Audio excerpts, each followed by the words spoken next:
మన గోవిందుని చూసారా అత్తయ్య? ఏమిటి మీ వారింకా విదేశాల్లోనే ఉన్నారా? చాలేరా నటన. నువ్వు ఎవతివే? మన నారాయణమ్మ? అవును తాత. అలా చెప్పు. వయసు అయిపోయింది కదా, కళ్ళు కనపడటం లేదు. అన్నట్టు నీకు ఇంకా పెళ్ళవలేదా? ఇంకా అవ్వలేదే. అలాగా. అయితే నువ్వు ఒక పని చేయి. ఖాళీ సమయాల్లో మా ఇంటికి వచ్చావంటే ఓ చక్కటి కుర్రాన్ని నేను వెతికి పెడతాను. ఏమంటావు మరి? ఈ యాక్టింగ్ కాస్త స్టేజ్ మీద చూపించు. అక్కడికి వెళ్ళి అందరిని చూసి కళ్ళు తిరిగి పడిపోకుండా ఉండు. ఎవరు కళ్ళు తిరిగి పడతారో అది చూద్దాంలే. రతి రా, మనం వెళ్ళి అక్కడ కూర్చుందాం. పదమ్మా. బుజ్జి, ఫ్లాస్క్ తేవడం మర్చిపోకు. అలాగే. పద.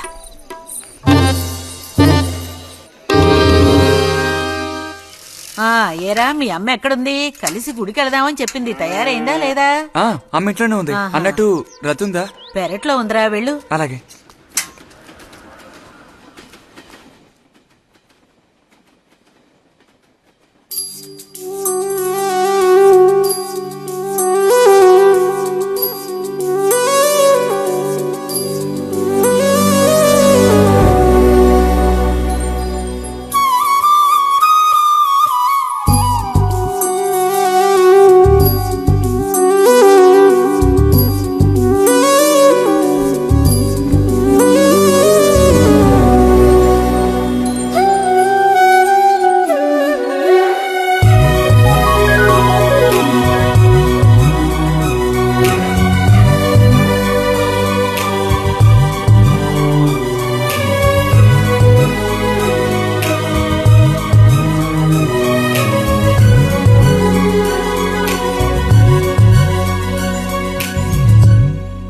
రతి, వీక్లీ పుస్తకాలు తీసుకొచ్చాను.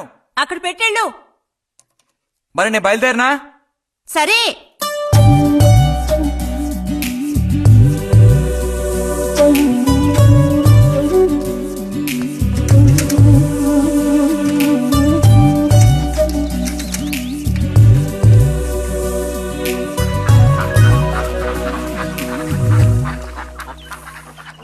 పిలిచిన చోటుకొస్తుంది.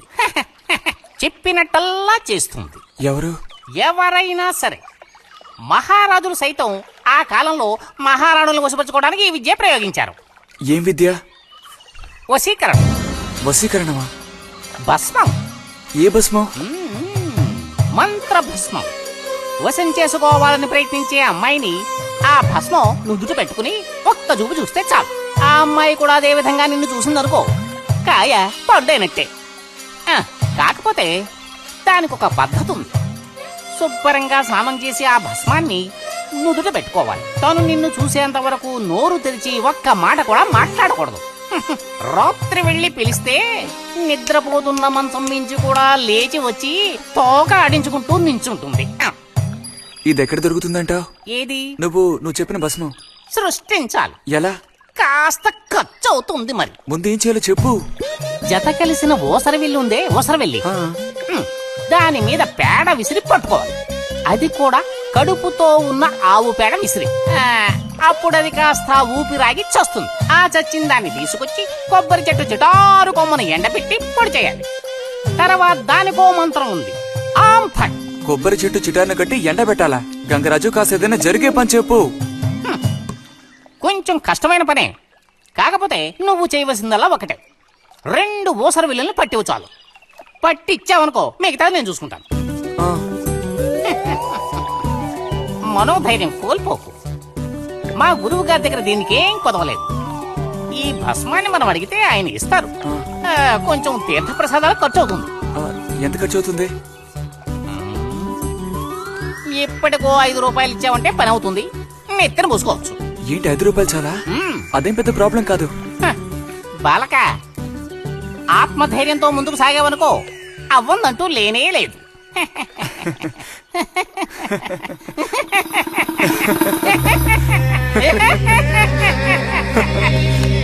ఓం ఫట్ స్వాహా.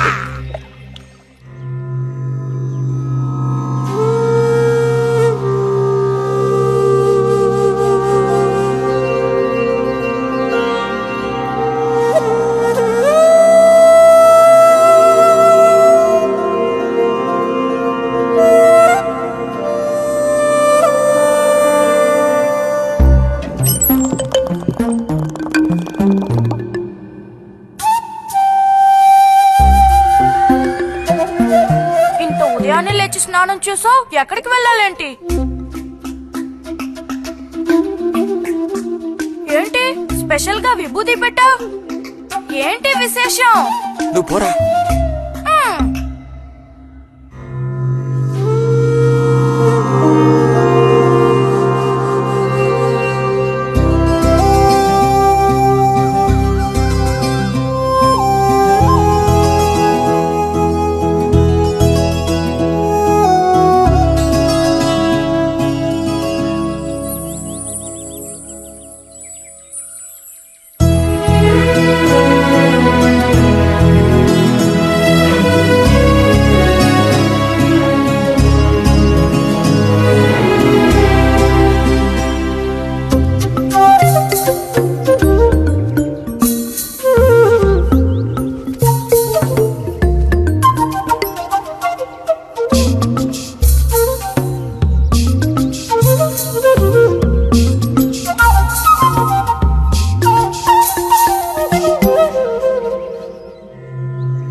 ఏంటి బుజ్జి ఇది?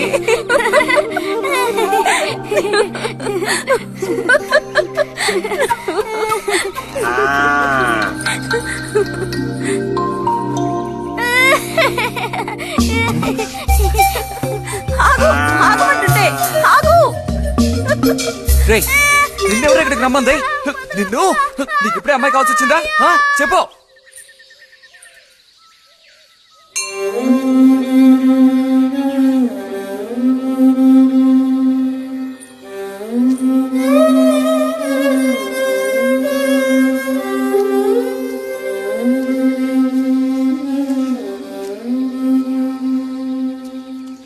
రండి సార్. ఈ రోజు లైబ్రరీకి వెళ్ళలేదా? లేదు.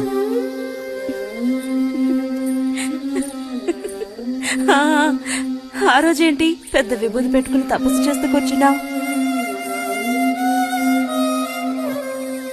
ఆ రోజు అడగాలనుకున్నాను, దేనికోసం తపస్సు చేస్తున్నావా అని. వశీకరించడానికి. ఎవరిని ఎవరిని వశీకరణ చేసుకోవడానికి? నిన్నిరతే.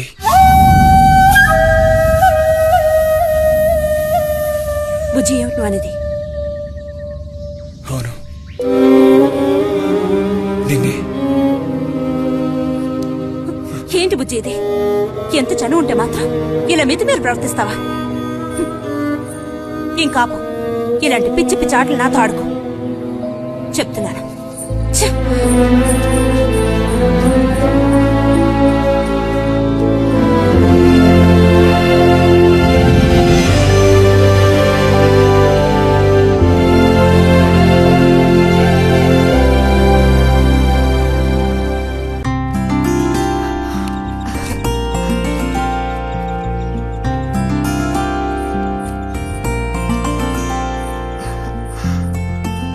ఎప్పుడొస్తున్నారంట? వచ్చే వారం వస్తున్నారట. ఉత్తరం చదువుతుంటే అమ్మాయి మొహంలో సంతోషం చూసినప్పుడే నాకు అర్థమైపోయింది. సరే గాని కృష్ణారావు ఎప్పుడు వస్తున్నట్టు రాశాడేమిటి? తారీఖేం రాయలేదు. ఇక్కడ వదినకి స్కూల్లో లీవ్లు ఇచ్చిన తర్వాత అక్కడ అన్ని ఊళ్ళో ఒక్కడు ఉండగలడా ఏంటి? ఓ మిలిటరీ వాడిని చేసుకుంటే ఆ బాధ ఏమిటో అప్పుడు నీకు తెలుస్తుంది. ఇగో నన్ను అడిగితే మాత్రం మిలిటరీ వాళ్ళు పెళ్లి చేసుకోకూడదు. పాపం వాళ్ళు కాపురం చేసేది 2 నెలలే, మిగతా 10 నెలలు ఆ తీపి జ్ఞాపకాలతో గడపాల్సిందే. అందుకే పాప ఆయన పెళ్లి చేసుకోకుండానే ఉండిపోయినట్టున్నారు. బాగా చెప్పావు. నీకో సంగతి తెలుసా, పూర్వం నేను బర్మాలో ఉండేటప్పుడు నా వయసు ఎంత ఉంటుందనుకున్నావు? 26, 27 లోపలే ఉంటాయి. అప్పుడు సాయంకాలాలు ఓ చక్కటి ప్యాంటు టీషర్టు వేసుకుని ఈవినింగ్ వాక్ వెళ్లేవాడిని. అప్పుడు చూడండి నాకు గ్లామరు. నీలా ఉండేవాడిని కాదు, బక్క వెధవాని. ఎంతమంది పెళ్లి చేసుకుంటామని వెంటబడేవారో తెలుసా? ఎక్కడా బర్మాలో. పాప అక్కడ రాజకుమారి కూడా వచ్చి లైన్ లో నుంచినట్టు. ఏంటి? ఇక చాలు నీ గోళ ఆపమావయ్యా, అబద్ధాల పుట్ట. ఎవరో నీ కోసం వెతుకుంటూ వచ్చారు, వెళ్ళి చూడు. ముక్క ముందు చెప్పాలి కదా, నువ్వు చెప్పకపోతే నాకు ఎలా తెలుస్తుంది? అప్పుడు సరితో వచ్చారో ఏమిటో, పోయిన వారమే రాసి పంపేస్తానన్నాను. ఆలస్యం అయిపోయింది కర్మ. ఈసారికి నేను క్షమించి వదిలేస్తున్నా.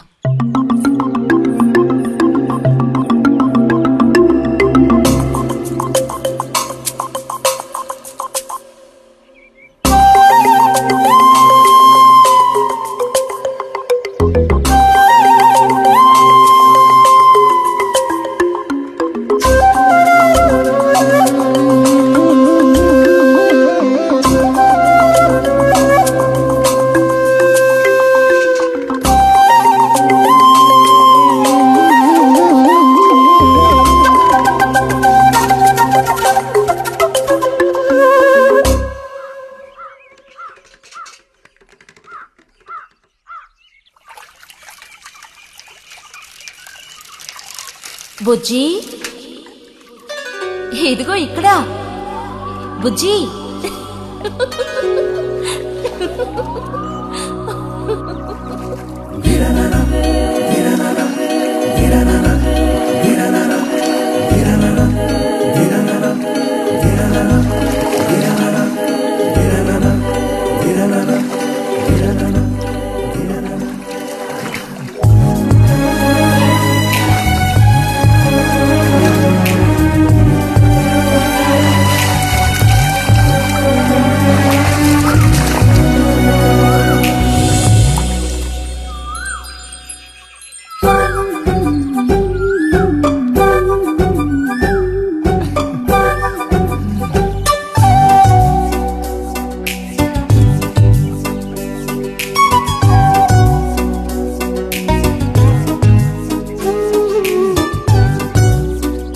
తాతయ్య నారాయణతుందా?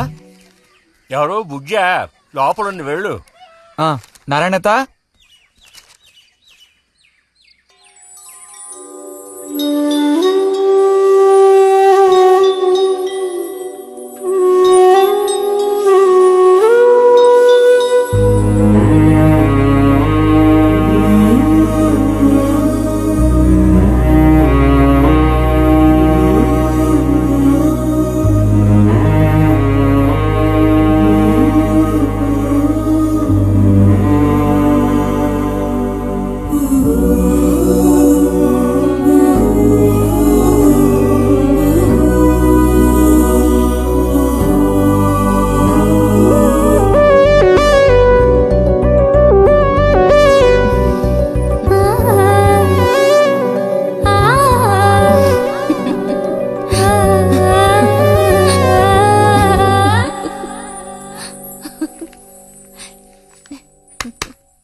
రతి, ఇదిగో మ్యాగజైన్. దీనికి ఇప్పుడు తొందర ఏంటి? ఇంట్లో ఒక దొంగలు దూరిన అంతే సంగతి కాబోలు. అన్నట్టు నారాయణతేది? ఇంట్లోనే ఎక్కడో ఉంటుంది, లేదా స్నానానికి వెళ్ళి ఉంటుంది. ఏంటి ఇప్పుడు? అమ్మొకసారి ఇంటికి పిలుచుకురమ్మంది. ఎవరిని? నిన్ను కాదులే, నారాయణత వాళ్ళని. ఎందుకని? అది ఇంట్లో ఏదో విశేషం అంట. విశేషమా? ఏదో ఉందంట. ఏంటి అంత పెద్ద విశేషం? శాంతి ఉంది కదా, ఆ అదే మన శాంతి. అవును, శాంతి. శాంతి త్వరగా చెప్పు బుజ్జి. నేను నీ చెవిలో చెప్తాను. శాంతి శాంతి ఉంది కదా, శాంతికి విశేషం.